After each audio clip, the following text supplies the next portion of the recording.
Anak laki-laki itu menemukan bahwa sistem keselamatan secara otomatis membatalkan fungsi perlindungan.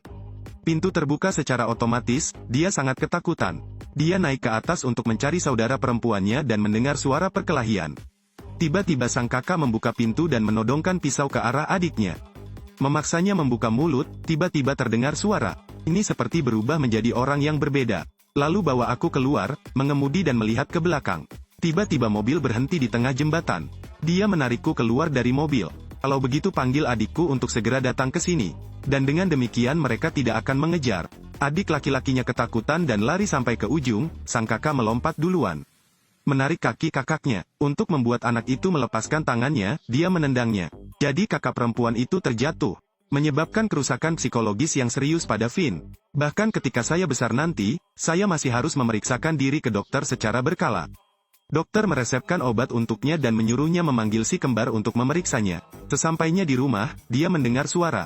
Saya berlari keluar untuk mengintip dan melihat orang-orang melakukan sesuatu di bawah. Dia mengambil kapak tetapi terjatuh oleh bayangan. Saat terbangun, dokter mengatakan dia terjatuh dan mengalami cedera ringan di kepala. Orang tua sangat ketakutan. Saya pikir masalah berjalan dalam tidur saya telah hilang. Lalu Finn bertanya tadi, apakah kita punya tamu? Sang ayah berkata tidak ada tamu di tengah malam.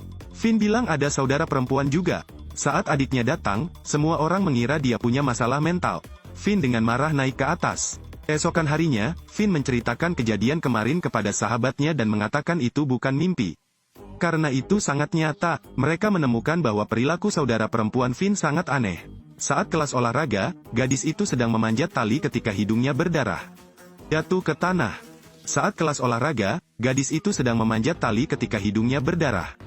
Kemudian adik perempuan Finn terjatuh dari atas. Aku tidak kesakitan, jangan paksa aku. Saat ini seseorang mengetuk pintu, pemuda itu pergi untuk membuka pintu. Tiba-tiba cangkir itu bergerak ke arah tangan adiknya. Dia terkejut, hal-hal aneh pun muncul. Mengingatkannya pada adiknya. Dia mengambil pemukul itu dan pergi ke kamar saudara perempuannya. Anda ingin melindungi saya. Dia terkejut dengan tindakan Finn. Dia mengira kakaknya gila, itu hanya mimisan. Lalu dia mengusir Finn. Dia kembali ke kamarnya dengan perasaan sangat bingung. Saya hendak minum obat untuk menstabilkan diri ketika saya melihat sesuatu. Dia menyorotkan cahaya dan melihat gumpalan putih. Gunakan pisau untuk memotongnya hingga terlihat seperti serangga. Dia menunjukkannya kepada sahabatnya. Apa ini? Aku tidak tahu, tapi itu terus berkembang. Mereka menunjukkannya kepada guru biologi. Dia melihat melalui mikroskop, dan menyadari ini adalah sejenis bakteri. Mengkhususkan diri dalam hidup di lingkungan nekrotik. Dia memberi mereka kartu nama. Katakan padanya bahwa jika Anda tertarik, carilah orang ini. Dia belajar tentang bakteri dan tumbuhan. Mereka datang mencari wanita itu. Sambil mengulurkan botolnya, wanita itu terkejut. Lebih banyak stres. Dia membawa mereka ke kursi dan bertanya pada Finn apakah dia pernah menyentuhnya. Finn bilang aku meminumnya, ini obat yang diresepkan dokter untukku dan adikku. Dia memandang Finn. Dia merasa tidak enak badan. Kemudian memuntahkan banyak benda putih. Benda yang ada di dalam tubuh ini akan membantu pemiliknya melihat hal-hal gaib. Mereka sadar kalau adiknya dalam bahaya. Anda harus bersiap untuk menghilangkan kejahatan dalam diri gadis itu.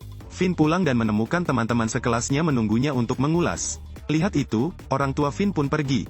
Tidak lama kemudian yang lain tiba. Wanita itu menemukan saudara perempuan Finn sedang berjuang. Cobalah menolak untuk melepaskannya dari Anda. Mereka menggunakan alat dan kutukan untuk memanggil bayangan hitam. Tapi itu terlalu kuat. Saat meronta, lampu menyala. Orang tua Finn datang berlari. Wanita yang terluka itu segera pergi. Anak laki-laki itu naik ke atap. Itu harus keluar dari tubuhku. Pria itu meminum obat. Staf kemudian mengeluarkan makhluk dari mulutnya. Itulah yang baru saja mengendalikanmu.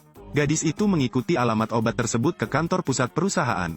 Mereka mempromosikan obat ini, memujinya karena meningkatkan rentang perhatian. Menuju kehidupan yang baik. Bos di sini adalah ayah Finn. Finn dan teman-teman sekelasnya saling menguji. Untuk melihat apakah ada makhluk seperti itu di dalam mulutnya.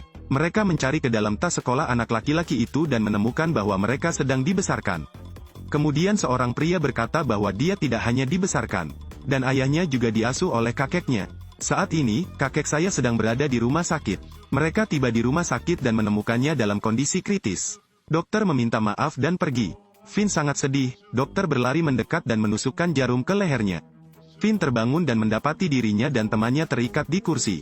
Dokter mendorongnya ke pintu. Ayah dan saudara perempuannya menyambutnya dengan hangat. Mereka bukan manusia, mereka membesarkan Finn. Itu menunggu jiwa kakeknya dipindahkan ke tubuhnya. Ritual dimulai, mulut Finn terbuka. Sekelompok orang membuka mulutnya untuk membiarkan zat hitam terbang keluar. Orang tua itu merangkak ke depan Finn. Saat itu, sahabatku datang membawa bensin.